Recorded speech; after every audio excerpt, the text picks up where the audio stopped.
On behalf of Christy Jansen and our board of directors, our sponsors, and all of you who make this possible, welcome to our lecture with Dr. Kara Cooney.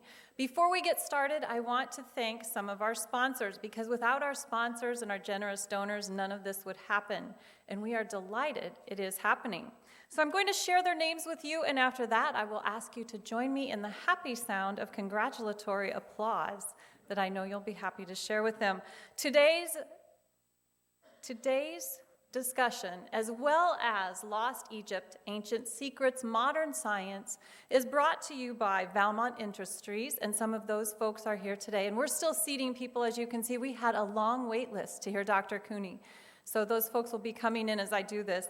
First National Bank, the Douglas County Commissioners, Peter Kiewitz Sons, Inc., the Durham Society, Lynn and John Boyer, Susan and George and I saw you here. Susan and George Haddocks, the Parker Family Foundation, the David Scott Foundation, Ada and Leon Millard Foundation, and additional support by Dr. Jack and Kathy Lewis, and our media sponsors, WWT, Channel 6. Let's thank everyone together. Thank you so much.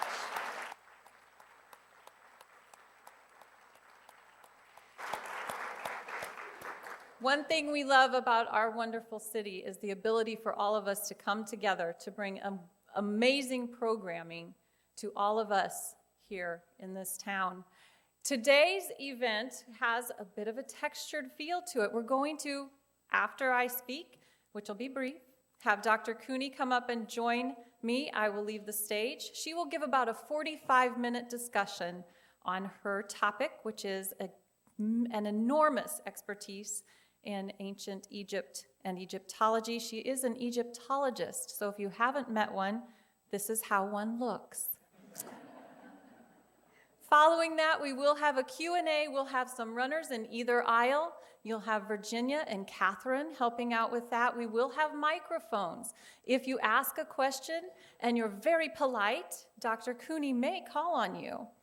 And then the microphone will come to you, and we'll ask that you wait to speak until the microphone reaches you, because this is also being taped by our friends at KIOS for rebroadcast.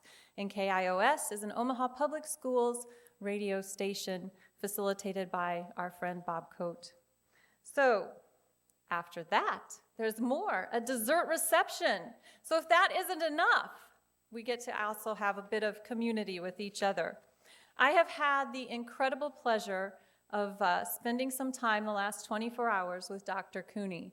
And I will tell you that in addition to being an innovative researcher, an amazing scholar, a discoverer of information and knowledge and new things about coffin research, in addition to all of that, I have found her to be very adaptable.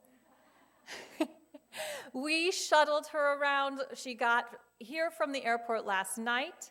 We shuttled her directly into the Durham to an empty conference room where we said to her, Dr. Cooney, I hope you enjoy signing these 40 books.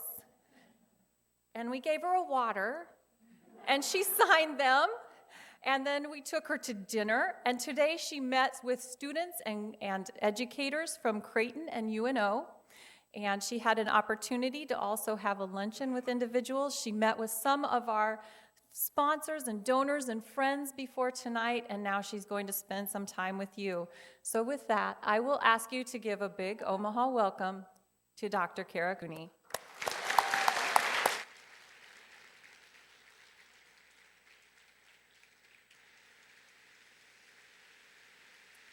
Thank you, guys. This is amazing. I like Omaha. Never been before. It's nice. It's really nice. Everyone's like, you've never been before. What did you think it would be like? I'm like, thought it would be more Montana-ish. You know, more like people would greet you and go. And instead, they're all, hi, welcome to Omaha. It's great. It's really, really good. So if I could get I see them working, removing. Do I have to do anything? No. It'll happen. And it'll happen soon. It's good. And someone's running, so this is a good sign. Please.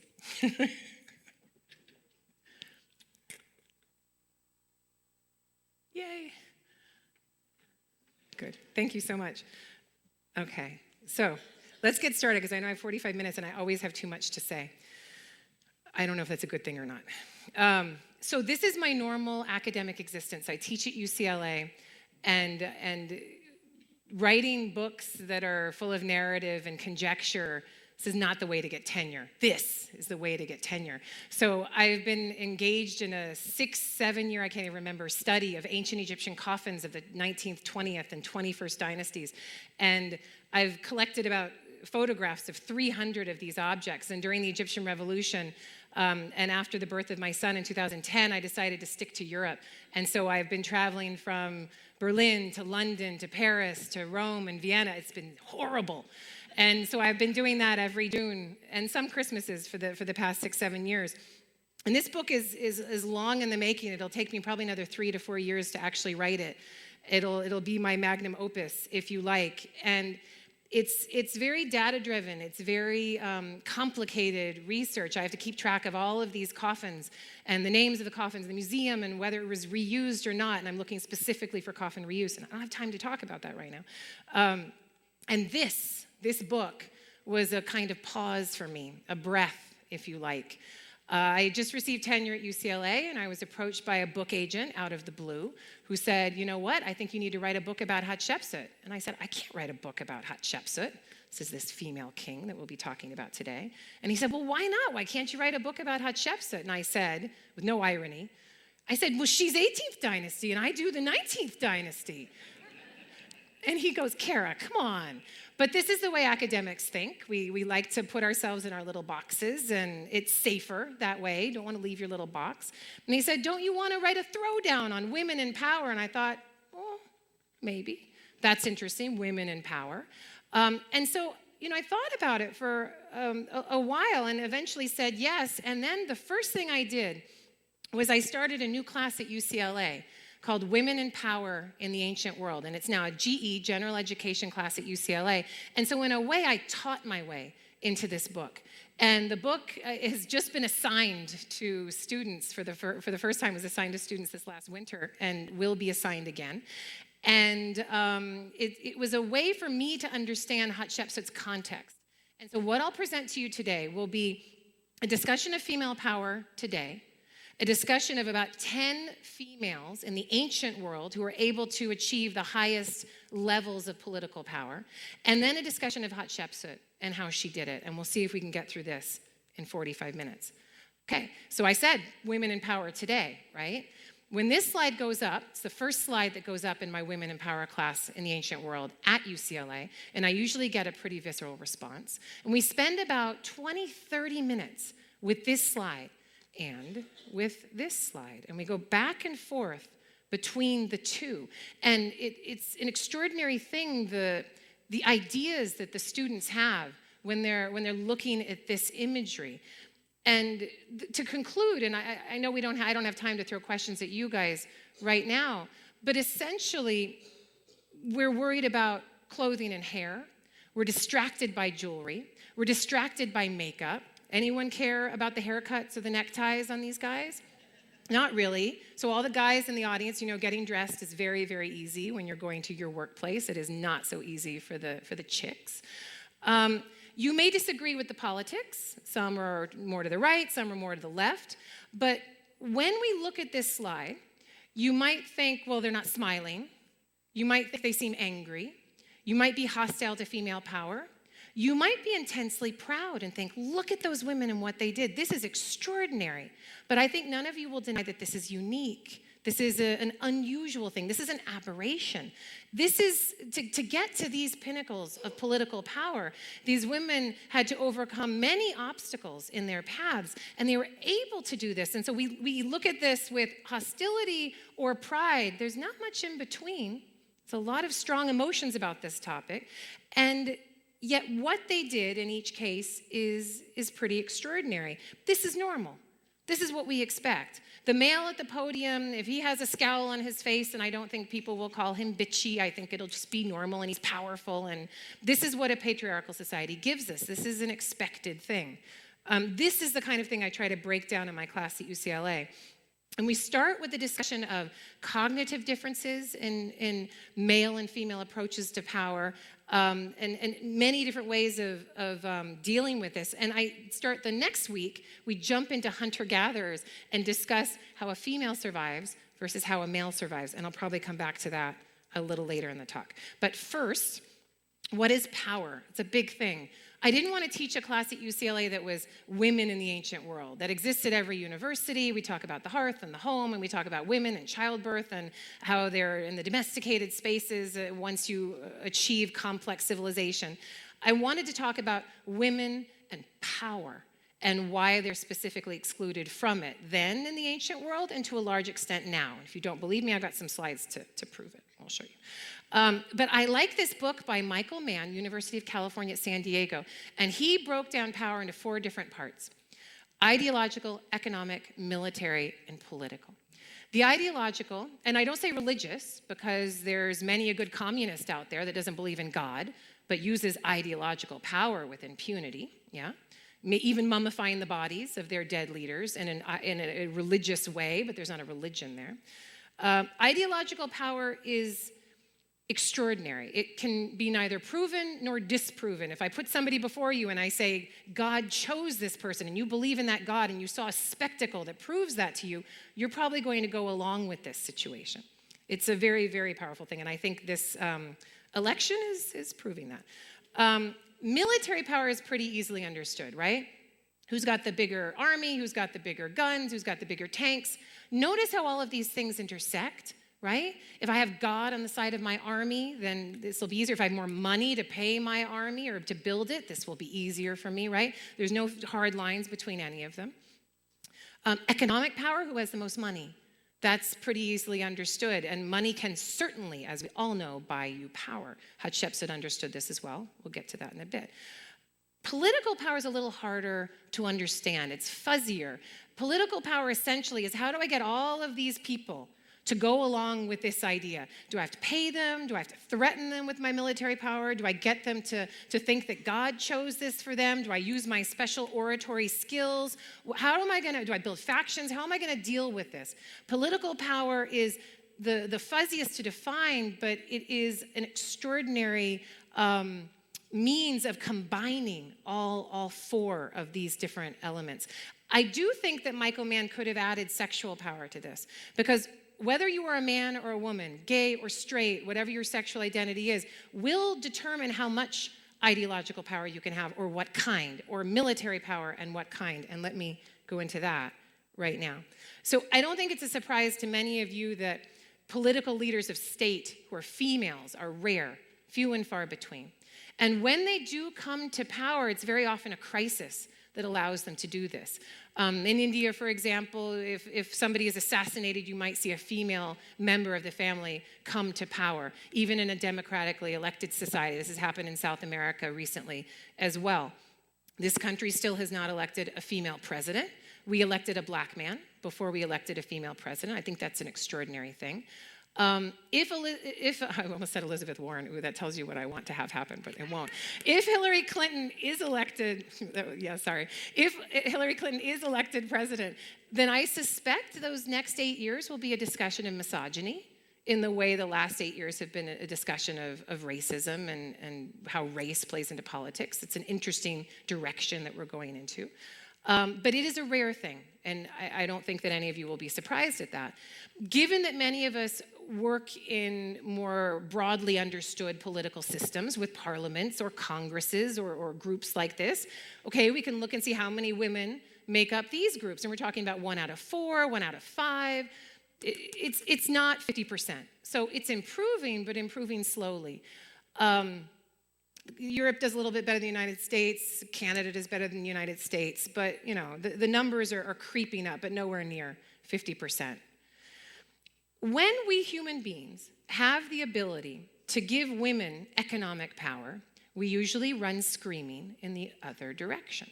So we look at this slide here and see that worldwide, we're talking about less than 3% of females acting as CEOs. The United States, the number is actually a little bit higher. It's more at 4.2% right now. And Canada is very enlightened at over 6%. So if we have the chance to give women power over money, this is not something we feel comfortable with.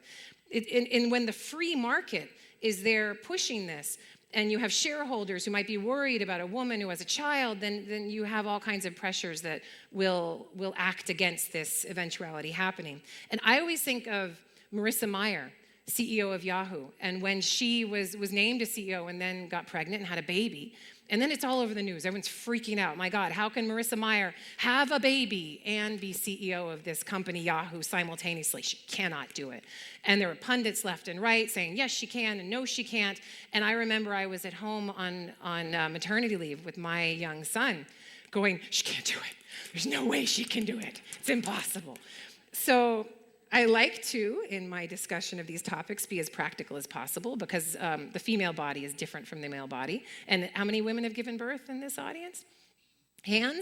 It's not easy. And those 2, 3, 4, 5 years after are especially not easy. Does it help you gain power in the world, dealing with those children, breastfeeding, chasing after them? This is not an easy thing. I'm not saying that men can't chase after children, but anyway, since we have the womb, this is something we have to gestate the child, we have to breastfeed the child, and God help you if you don't breastfeed now, then you're doing horrible things to your child.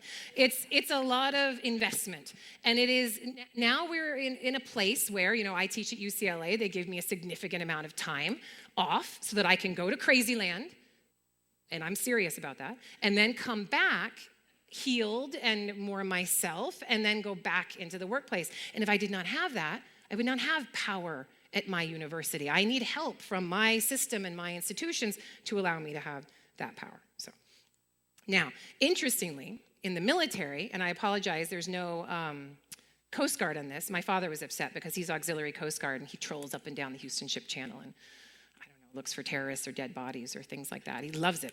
No Coast Guard. But if you look at the American military, you will be surprised to see that when you're in a hierarchical situation and you have people at the top who realize, I want female officers in my military. This is a useful thing. It will change quickly. And in the last 15 to 20 years, we have gone from almost no female officers to about 20% in every branch of the United States military except the Marines, no surprise. It's not the way they roll. Maybe it'll improve with time, but 20%, a number of female generals, this is changing quickly because people see that it's useful. It's not a free market situation, right? We're not asking shareholders. We have people in charge who see that it's useful, that people can work together, and it happens. Having said that, you don't think of feminine power and military power going hand in hand. This is not something that we think belongs together. Most countries that allow females in the military do not allow females in combat. And there's this discussion about how that happens. And this weaker sex, if she's in a more violent state and is captured, then she's going to be tortured in a different way than a male. You will understand what I'm saying. And so females are often excluded from combat zones and so don't have the same access to power that men do. But looking at the map, you can see female power in the military is something against which many obstacles are placed. And I don't think that's a surprise to anybody here.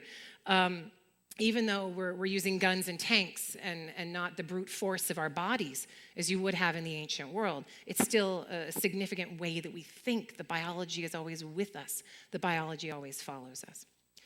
I can't even find a slide for female power and religion today because women essentially have no power in religious institutions. So I'm assuming most people in this room are part of the Judeo-Christian, Islamic, Mormon community. Hey, it all goes together, right? It all comes from the same source and then develops from one to the next. And this group of religions all have scriptures that outright or in a more understated way exclude women from power. So I think it should be no surprise that women do not have power in the Roman Catholic Church, and I'm talking about hierarchical power, or other Christian institutions. Now, if you go to a Protestant church and you have a female pastor, that's great, but look higher up in the hierarchy and see if there are women higher up. Usually not. And you think, okay, but what about Hindus? No, women do not have power in the Hindu tradition. You think, oh, Buddhists, they're super enlightened.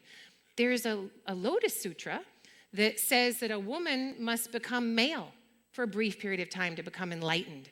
And then she goes back to being female. It's very similar to the ancient Egyptian idea that a woman has to become Osiris for a short period of time so that she can sexually manifest herself as Osiris, have sex with herself, recreate herself. I won't go into details. They're taping, it's the radio. Maybe he can edit now. I ruined it, I'm sorry. And so in Buddhism as well, women are excluded from power. Now, let's move along. So I think I've established that women and political power in the modern world, that we still have problems, right? We still have obstacles, we still have barriers. And I think there's some underlying hostility there that we don't completely understand. Now, before I jump back into the ancient world, and I will do so with the next slide, I want to apologize for those of you that love Kathlyn the Great, Elizabeth I, Mary, Queen of Scots. These are amazing women, extraordinary women, but their systems of government are very different from the ancient world, so I will exclude them from the discussion today and look more into pre-fall of Rome examples. Now, I'm going to give you about 10 women who achieved extraordinary political power, and I will do so in chronological order, and you will notice that most of the examples come from ancient Egypt, and that shouldn't, well, it surprised me at the beginning, and I kept thinking, you know, this women in power class at UCLA, and I do a week on Rome, and I do a week on Greece, and a week on Persia, but I have to spend so much time with Egypt. What's going on? Why did the Egyptians allow so many more women into situations of power than elsewhere on the globe? And so I start with a map to give you an idea of how ancient Egypt works. It's a very different and unusual place, unique on this globe.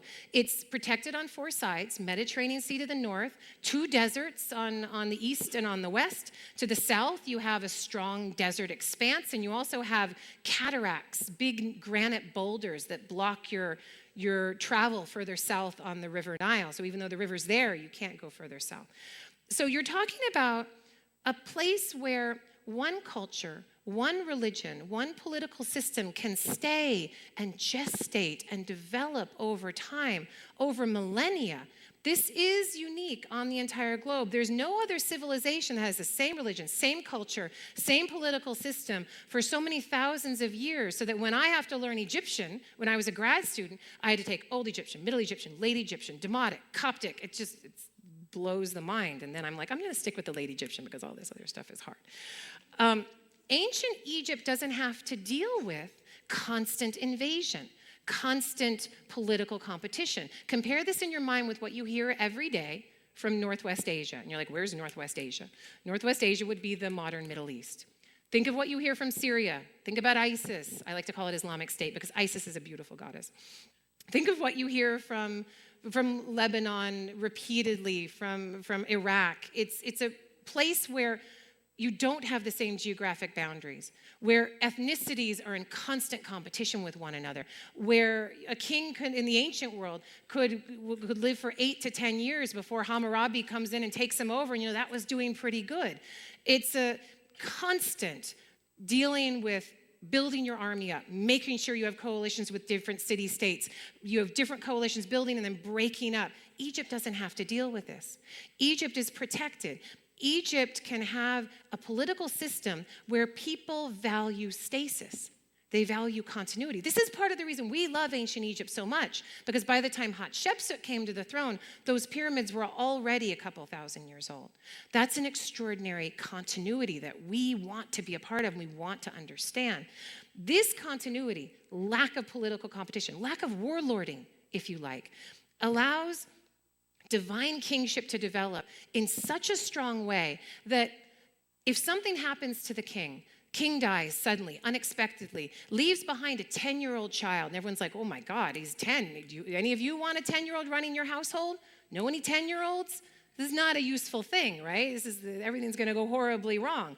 So you have a 10-year-old child, you can think, let's have, in Greece or in Rome, the 10-year-old child's not going to last a minute. Some strong man with an army is going to come in and take the situation in hand. In Egypt, this 10-year-old child is divine.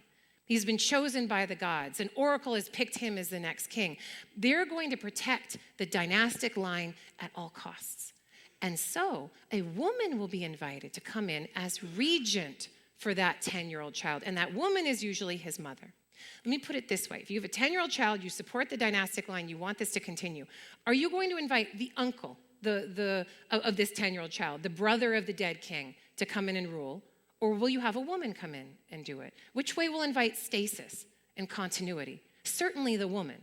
And I'm sorry to all the men in the audience, but testosterone does invite violence. And if I know, and they're looking at me. It's okay. Just look at the prison system and how many men versus women. That's all I have to say. So the uncle is more likely to build an army, to warlord against the 10-year-old, to create a faction and to take the power for himself. The mother of the 10-year-old, on the other hand, will do everything in her power to make sure that she builds coalitions politically, that she moves things ideologically, economically, to make sure that her son is set up for power. And we see this happening repeatedly in Egypt. So the geography brings on an interest in continuity, which brings on the creation of this divine kingship that is not doubted. People believe in it. The elites believe in it. So something that is supported to such an extent that even when there's a chance the king is dead, let's build up an army, people don't do it. They say, yeah, we'll have that woman rule over us. That's an extraordinary thing. And it's something that really only happens in Egypt, to some extent China, and I'll bring up a couple examples in a bit. So my first example is this woman, Merneith, who began her rule as a regent for her young son, Den. We don't know how old he was. We don't know how old she was. We don't know hardly anything, because this woman ruled around 3000 BCE, the very infancy of the Egyptian state, the first regional state on the planet.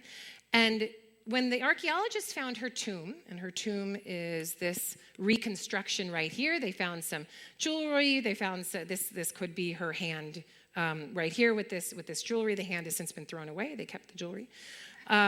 Unfortunate. But the tomb, archaeologists found this tomb, and they found all around it these subsidiary burials. And they said, okay, this looks like the other royal burials at this place of Abydos. This is a royal graveyard. This is an interesting thing, because essentially the kings of the first dynasty decided, as so many early first kings do, to demonstrate their power through violence.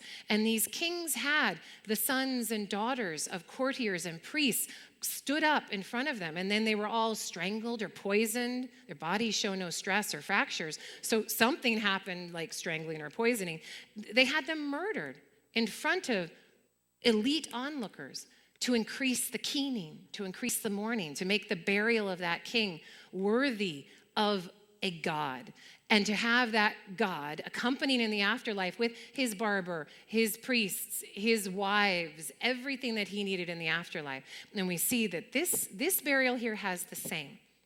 And then the archaeologists found this stela, and they said, well, okay, something's up here, something's weird. There's no Horus bird, there's no hawk at the top of the stela. This doesn't belong to a king. This belongs to a woman, it seems. They start looking at the king list. They start figuring out. This belongs to a queen named Merneith, who never established her power formally, who ruled on behalf of her young son, Den, who was probably 10, 11, 12 years old. We don't really know. And who, it seems, relinquished that power when he came to the throne more mature, 15, 16, 17 years of age. But look at how she's buried. It seems that until her death, she was treated with reverence, with esteem as a king. And this is our first female to really show what real political power is in the ancient world. Now we have to move from dynasty 1 to dynasty 12. So we're going to skip 11 dynasties and move to this woman, Sobek Nofru, who is the first woman to formally identify herself as king. The other thing about ancient Egypt, because it's protected on all four sides and you don't have all of these wars and constant battles, think of what you hear about on the news, what the Islamic State is doing in Iraq and Syria, and how much cultural heritage they're destroying, right? Statues, temples, Nimrud was destroyed and jackhammered. I can't even watch these videos because, of course, for me, it's awful. But because of the amount of competition in that part of the world, there's less material culture. There's less stuff. Ancient Egypt, on the other hand, because of the amount of continuity and stasis and the appreciation for it by the culture inside Egypt, I've even got a statue. I've got Merneith's tomb to show you on a slide. I can show you a statue, headless, yes, but I can show you a statue of Sobek Nofru as well. And here we can see how she depicted herself as king. And she's showing herself with a dress. These are the straps covering her breast. She's got a necklace on. And she puts on the Nemes headdress, the same striped headdress that you can see on Tutankhamun's mask. And then she ties on here a royal kilt. So she essentially lies to no one. She says, I am a woman, and I'm going to cover myself with kingship. The Egyptian women, and this woman was the first who became kings, did not call themselves queens. Queen is just a concubine of the king, a vessel for the king. It has no connotation of political power. King is what Sobek-Nofru needed to call herself, and she did, and she dressed as such, and Hatshepsut will do the same. Now looking at her pattern, how she fits into this rubric of female power, Sobek-Nofru is not going to act as a regent, but she's also part of a dynastic succession. Her father dies without an heir, and I have no idea how this could possibly happen in ancient Egypt. This is a risk-averse place. This is a place that invented the harem, a place where a king wants to gestate 300 lives of potential kings outside of himself at one time. How could he possibly not have a male offspring? The details aren't known to us. Maybe there was disagreement about the choice of heir, but they end up taking a man from outside of the royal family, marrying him to Sobek-Nofru. So he comes in through marriage to her. And then this guy dies. So he dies shortly after, just a year or two. And she decides, I'm taking the kingship for myself. I will do this. And like most women in the ancient world who rule alone, she only rules for a short period of time, about 2 years. And like most women who rule in the ancient world, she has no genetic legacy. And this is just a biological truth. Females don't breed as quickly as males or as efficiently as males. And in this very unequal pyramidal system, you want to have as many babies produced as you possibly can. That is a risk-averse position to take. To put a female at the center of that system is not mathematically or biologically a smart thing to do, because she can only have one baby a year, right? You want to have a male at the center of that system and then surround him with females so you can have as many babies produced as you possibly can. Again, it's not about intellect, it's not about ability, but it's about biological ability. It's about the continuity of the dynastic line, which for the Egyptians was the most important. But remember, it's that continuity, that interest in continuity of the dynastic line that allows the females to come in more often than anywhere else in the world. Already 10 minutes? You're kidding me. It's impossible. Did you get that on the radio? Oh my God. So we got to skip some females because otherwise I'll keep going. Okay, so Hatshepsut, we're getting to her. And then I'll skip over Nefertiti and I'll hear horrible sighs and moans from the audience because they'll want to hear all about her, but I don't have time. I know, see? So Hatshepsut dealt with a dynastic succession issue of her own. And here she is, God's wife of Amun, an important priestess. She's the daughter of a king, the wife of a king, the sister of a king. Yes, she married her half-brother, but she never has a son. She's never the mother of a king. And that's the strange twist of fate that will pave her entire path towards eventually becoming the king. Her husband and half-brother dies and leaves her with a nursery full of 2-year-olds. So you can imagine, in the ancient world, you're like, okay, fine, we just put a 2-year-old on the throne. What's the problem? But even in this risk-averse place that appreciates continuity, they also know what life expectancy of a young child is. Does anybody here watch Game of Thrones? Do you know the scene where they're breastfeeding the 7-year-old or 8-year-old or whatever, and it's all creepy and weird? Well, the ancient Egyptians knew that breastfeeding gives immunity to a child, and they probably breastfed the successor of Thutmose II, the half-brother who died. This would be Thutmose III, probably way beyond anything we would consider seemly or proper, because most of the people that Hatshepsut is trying to convince that she should be regent for a son who is not hers, is her half-brother's, for her nephew, know what child mortality is. All of them have held dying babies of their own in their arms, watched them turn blue, watched them go lifeless, and bury them underneath the floors of their houses. Everyone in Egypt knows that they buried half of their children, that this is something that they've faced themselves. And Hatshepsut is standing in front of them and saying, my half-brother's died. Look, we've got this child. The God has chosen him. Yes, I know he's 2. And they're like, wait. The priests and the courtiers and elites are saying, you want us to assume that you as regent can keep this kid alive, number 1. And number 2, that you're going to rule for him, not for 2 years, not for 5 years, but for 7, 10, 12 years until this kid turns 16 or 17 years old. It's crazy what she convinced everyone to do. They look at her and they say, you're not even this kid's mother. What if you act in competition to him? This is all a little bit strange. And yet, the Egyptian interest in continuity, keeping the dynasty alive, knowing that this being is considered a god, they all jump They all go to the cliff, and they jump off with her. And she rules as regent for this kid for about 7 years. And when he turns 9, approximately, we're guessing, she then names herself formally as king alongside him. And you have an upside-down co-regency where the person who came to the throne second is the one who's primary in the position. And they finish out that kingship, and she rules as regent and king all together for 22 years until at her death, she's buried in state with respect as a king. And she ends up saving her dynasty, doing everything right, everything traditional, and no one here can pronounce her name. Maybe a couple. I've met a couple people who can. Okay, Nefertiti I don't have time to deal with. Ruled after Akhenaten, extraordinary woman, bust in Berlin, done. Tawastert, forget about it. Jezebel and Athaliah, notice I have no statuary for these women. I only have Betty Davis.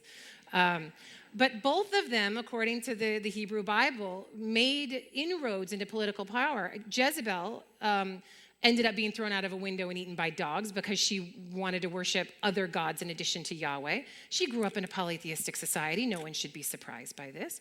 Athaliah, her daughter, ended up ruling as regent for her son and tried to take out political competitors militarily. And she herself ended up being assassinated when the priests of Yahweh put her grandson in charge as a puppet ruler. Jezebel is not remembered fondly. We remember the women who did things wrong. We like to write about them. We do not remember the women who did things right. I don't have time to talk about this woman either. It's kind of cool. Sleeps with a woman, then has him. Sleeps with a man, then has him killed. She's pretty awesome, but I don't have time. Empress Le Ji, I've been told to say, ruled for 16 years. She rivals Hatshepsut. She's the closest that we see in terms of political power, the ability to rule. But like Hatshepsut, she never rules alone. She always rules with someone else on the throne. She's empress to her husband, he dies, and she's dowager empress to her son, and then she's dowager empress to her grandsons. And she kept her son in line by tormenting him. Apparently, she took his favorite concubine, cut off the nose and limbs of this poor girl, threw her in a pigsty, and said, now your girlfriend's a pig. How do you feel about that? And if you think, oh my God, how this woman, she's so violent, just read the other Chinese history and what the men did, and you'll be shocked. It's pretty extraordinary. But like Hatshepsut, she also had no dynastic succession. So the fruit of her womb will not be the next king.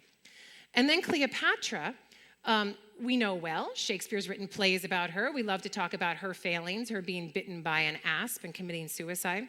This woman, like Hatshepsut, ruled for a great length of time, 21 years to Hatshepsut's 22. And like Hatshepsut, she never ruled alone. But unlike Hatshepsut, she did not leave Egypt better than she found it. She left Egypt to become a province of the Roman Empire. She ruled alongside her father first, then alongside 2 brothers in succession whom she married, but whether or not she had sexual congress with each is unlikely because she had both of them murdered. And then she looked around for another male to rule with, and she picked a Roman warlord by the name of Julius Caesar. She was in Rome when he was assassinated on the steps of the Senate, and then she moved to Mark Antony, and they intended to create a dynastic succession of their own, using their own family, their own children, and Caesarion at the center of it. And if for the Battle of Actium, their loss at the Battle of Actium, they could have created that bastion of power in the Eastern Mediterranean. But of course, they lost the Battle of Actium. And now we talk about Cleopatra as a greedy woman, a woman who's interested in her own power and fame, who dissolves pearl earrings in glasses of vinegar. And we write plays about her, and Hatshepsut, her name we can't even pronounce. Boudica, I also don't have time. So I think you get my message, right? That a woman can gain power in a time period of crisis, when something's gone horribly wrong. And so what I'm doing with this Hatshepsut book is essentially trying to rewrite the idea that women bring on the crisis, which is what a lot of the histories tell us, and instead say women are allowed into power only when there is a crisis. And now in the final 3 minutes, I think I have, or no minutes, 2 minutes, my God. I will quickly go through some of Hatshepsut's achievements, that she was the god's wife of Amun, a priestess at a very, very young age, and there she is being given life and power by the god Seth. That when her half-brother husband died, she was named as regent for her nephew, Thutmose III. It's an extraordinary thing that she was allowed to do this for her nephew and that the mother of the child was not. She then very cleverly and lawyer-like created the foundations of her kingship. And on this text here, we see that she calls herself the one to whom Ra, that would be the sun god, has actually given the kingship. So in those years of regency, she doesn't call herself king outright, but she says, look, he gave me the kingship. I'm doing the job, so what's the problem? Until eventually, she starts to depict herself, much like Sobek Nofru before her, as a female, but layering the kingship on, using a masculine wig, using a masculine headdress, but with a female dress.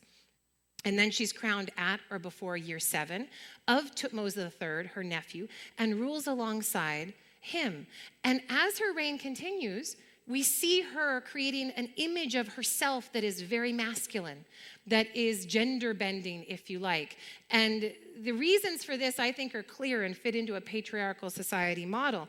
This nephew of hers was 9 when she's crowned and is getting older by the day. And once he turns 16, she makes him an equal participant in her rule. He has the reins of the army. He has control over all of the military power in her reign. And she's here depicted first and looks like a man. Oops.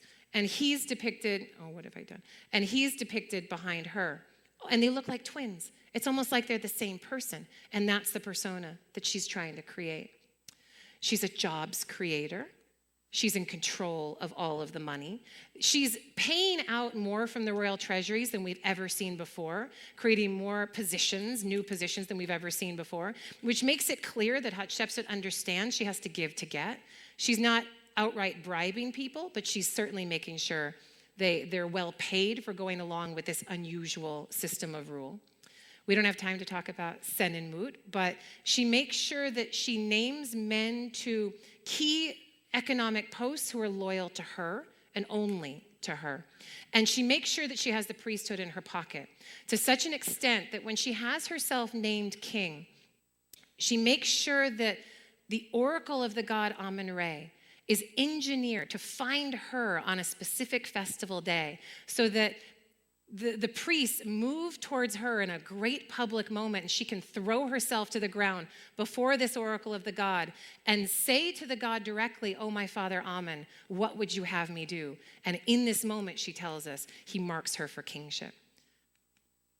She tells us that, look at what she's doing. She tells us that her father is the god Amun-Re outright, and these are her parents having sex. Isn't that sweet? Sexual moment, ancient Egyptian style. She creates international campaigns and brings an extraordinary amount of tribute into Egypt. She leads an expedition to Punt, not herself personally, but she puts it together and makes sure there's an oracle to support that as well. She brings back all kinds of details, like the Napoleonic savant. She makes sure that she sends people to draw all of the fish and make sure they bring all the details back of the people they met and the houses that they live in. She's an extraordinarily innovative builder, and her temple of millions of years in Luxor is one of the key highlights when you visit Egypt, and Luxor in particular. And I'm almost done. I seriously am, Joe. I'm so almost done. And she changes her image of kingship as she moves from a woman who wears the nemes of a king. Oh, that's interesting. I didn't mean to tilt her. To a woman who's depicting herself as a man, but with feminine arms, shoulders, and face, to a very masculinized image. Until finally, 25 years after her death and her burial in state, with respect, Thutmose III, her nephew and co-king, decides to have her removed from every temple space that he can find, has her statues smashed so that the Metropolitan Museum of Art had to put those together painstakingly from tiny little pieces. And so I will leave you with the cautionary tale that successful women are easily forgotten because the men who come after want to take credit for what she's done. And those women who are failures and who have done such a horrible job or have not left their place better than they found it, those are the women we lift up as cautionary tales. Thank you very much.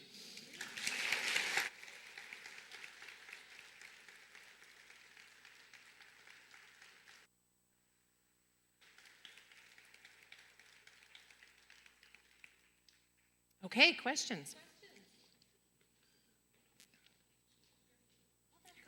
I know. That was a fast 45 minutes. Can you hear me? Yeah. Thank you. In doing case studies and cultural studies, when it's mostly qualitative research, and we know that there's biases that we bring as a researcher. So my question is sort of a two-part.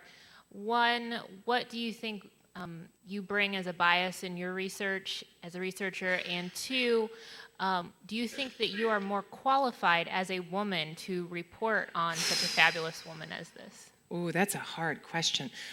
First of all, I wouldn't say that this is, it is a case study. I'm certainly bringing biases into it. If you read the introduction, you'll see some people have said I'm a little defensive when I talk about it. That essentially what I wanted to do with this book was bring humanity back to ancient Egypt and understand that the ancient Egyptians have created a divine kingship that sets these people up as superhuman.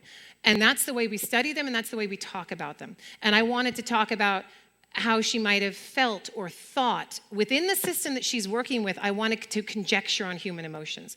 So I wouldn't call this a scientific study at all. I wouldn't even call it an anthropological study. I would call it an experiment in narrative and storytelling. And it's me trying to find the human nature in a place that doesn't talk about human nature of its leaders. And I was talking to the professors at the university today. You know, in ancient Rome or ancient Greece, you benefited by talking about people's humanity. So if Mark Antony has a triumph and you yell out the names of all of his lovers and girlfriends trying to bring him down a peg or two, this is useful to you and people write about it. Or if we talk about Tiberius and all of his little boys that he has at the palace, this is useful to you politically. In ancient Egypt, where you have divine kingship, we know none of such details. Hatshepsut is never going to have her boyfriends or girlfriends inscribed onto a sacred stone wall. It's not going to happen.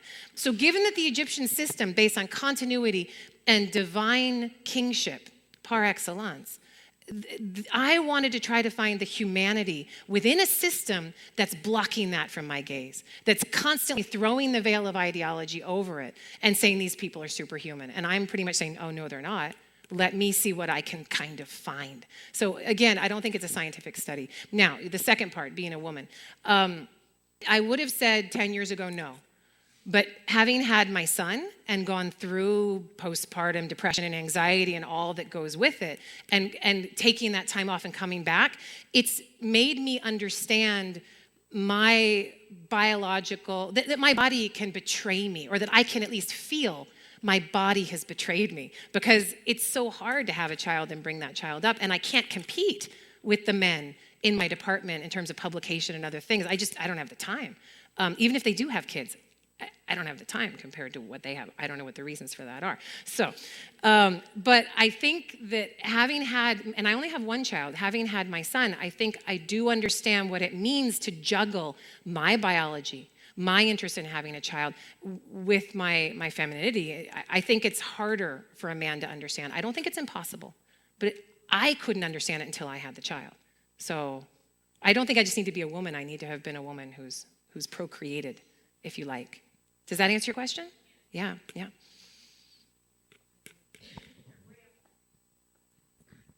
What is the state of Egyptology in Egypt today? It's a very colonial science. This is a very interesting question that you've asked, because Egyptology continues to be colonial. And if you go to Egypt today and you go to Karnak, you're like, oh, that's a French concession. And Deir el-Bahri, where Hatshepsut's Temple of Millions of Years is a Polish concession. And Medinet Habu is an American concession. And we still separate Egypt up into those different groups. Now, Egypt is ruled by Egyptians. It's not, the Ministry of Culture is not run by the French anymore, as it was pre-1950. But because Egypt, as a culture, it is now Islamic and Muslim, and because these things are considered haram and considered as opposed to God, right? It's not a study that Egyptians themselves are often interested in taking on. Having said that, I know many Muslim Egyptologists who are wonderful, amazing. And the current head of the current Ministry of Antiquities, Mamdouh el-Damati, got his PhD in Heidelberg and now is the Minister of Culture. But notice he got his PhD in Heidelberg, because that PhD from Germany is worth more than a PhD from Cairo. And that, I think, has to do more with money, funding. Egypt is a very poor country, and the best university in Egypt for Egyptology is American University, Cairo, but it's not a PhD granting institution. These are tricky questions, and most Egyptologists want to see more Egyptian academic interest in this study, but by the same token, ancient Egypt is something that draws people from all over the world. It is the world's first regional state. This is the crucible of complex civilization as we know it, and it's also this unique continuity that exists nowhere else on the planet. It draws people. I'm going to a conference in Florence in 2 weeks for the International Congress of Egyptologists, and there I will meet colleagues from Japan and France and Vienna and South America and North America and all over Europe and Egypt as well. So it still is a product of colonialism, but it's slowly becoming a more cooperative, globalized venture. And I'll leave it at that, if that answers your question. Oh, run in heels. She's running in heels. You should never do that.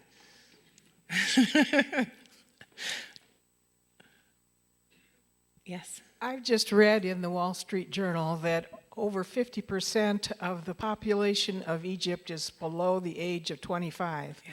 I'm wondering if the young Egyptians are as interested in their history as all of these other peoples from other nations are. The Egyptians know that their history is their lifeblood. And in Egypt, you do not see as much religious fundamentalism that encourages destruction of these objects, which is a wonderful thing.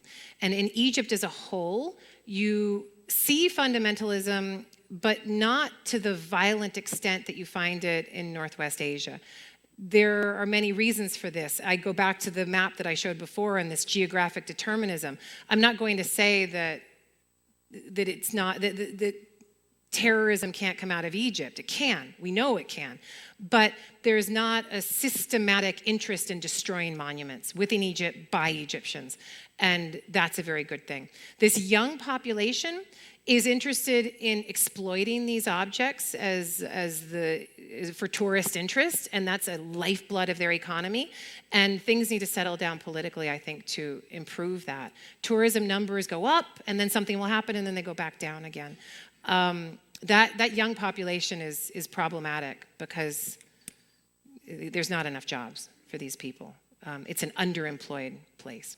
Does that answer your question? Yeah, fine. Okay. Yes. On your picture of the woman king and her nephew, the child king, Yeah. you say they're identical, so how do you know who's who? So so here. Oh, can you hit the lights down a little bit? Is that hard? Can you put the lights down? We can do it. Maybe? No? Okay. I can tell by the hieroglyphs, and here we see Men Heper Re, so that's his cartouche right here for Tutmos III, and Hatshepsut is Mat Ka Ra, or Re, you can say it either way, and so that's her cartouche and her throne name, and each of their throne names are represented. If I were just looking at their titles, she's called the King of Upper and Lower Egypt, or He of the Sedge and the Bee, and then she's called the Lord of Doing Stuff, which is a wonderful title. Essentially it means that's what it is. Essentially means the chief ritualist. So she's the chief priest. He's marked as the good God, or the perfect God. That's the God sign, that's the good sign. Lord of the two lands. And both of them are given life. You guys know that one, right? Life, given life, and there's a jet, means forever. So she's given life forever, he's given life forever. And it's the text that differentiates them. But they both seem to be, she's hitting the chest. So everything's like a cartoon. It's all labeled. So what she's doing is she's hitting, and this word here is to strike. She's striking 4 times. You see the number 4. So it's Heti, Sep 4, air, and then it's the Iat chest, the great Iat chest. So she's striking the chests, these special weird chests, 4 times, 4 Amun Re, and then she's doing it in front of the altar as well. And then he's here holding an incense brazier, and he's doing, that's the word for doing incense it just says doing Senecher, Yurit Senecher. And so he's lighting the brazier, and they're both acting as ritualists together. But she's first, he's second. And as long as she's alive, she's always first. And there is a discussion, did he hate her? Was he mad about it? He must have known that if she did not exist, his dynasty would have stopped with him. He wouldn't have been given the chance to rule as king. She's the one that enabled him to do this. Otherwise, it would have moved to a new family, and the Thutmose dynasty would have stopped in his tracks. No talk of Amenhotep III, King Tut, Akhenaten. None of these kings would have made it into existence. Hatshepsut is the one that we have to thank for all of that. One more? One more. Who's the lucky person? I like the way you guys choose, and then I don't have to be the bad guy. It's good. But look, now they're fighting. Warlord.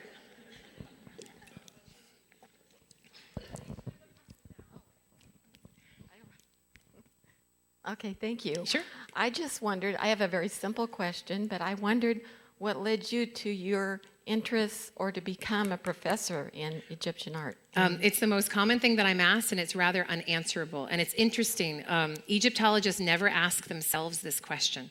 We don't sit around at the bar and go, why did you become an Egyptologist? I don't know, why did you? We just don't do it. It's almost treasonous to ask that question because nobody can understand it. I myself, I can't understand it. I don't know why I do this. I grew up in Houston, Texas, petrochemical daughter, right? What the hell am I doing? I go to the University of Texas. I get a humanities degree and a German degree.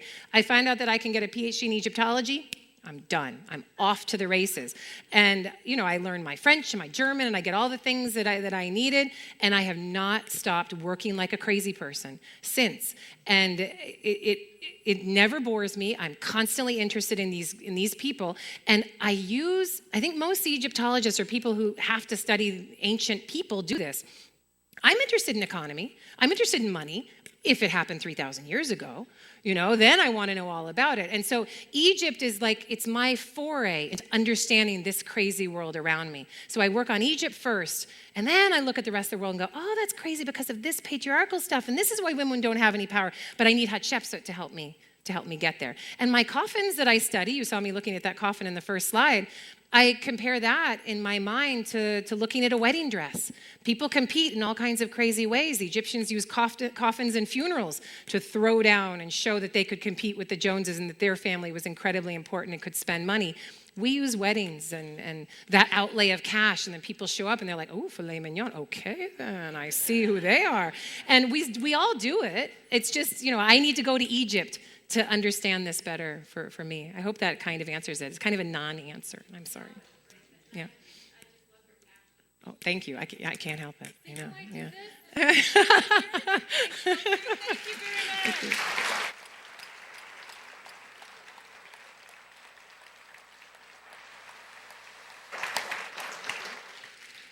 Thank you. Thank you, Dr. Kara Cooney, for joining us today, for talking about so many interesting things. I will tell you that we do have a fascination with Egypt, and here in Omaha, our wonderful scholars at this museum found some glass plate negatives, about 112 years old, Brandeis family in Egypt, with the Sphinx partially covered in sand.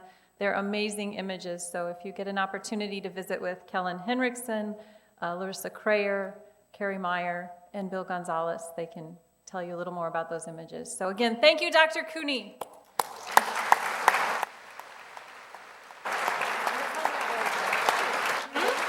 Oh, did they turn me off? No, not yet. I can't talk to you yet. So we will have our dessert reception upstairs.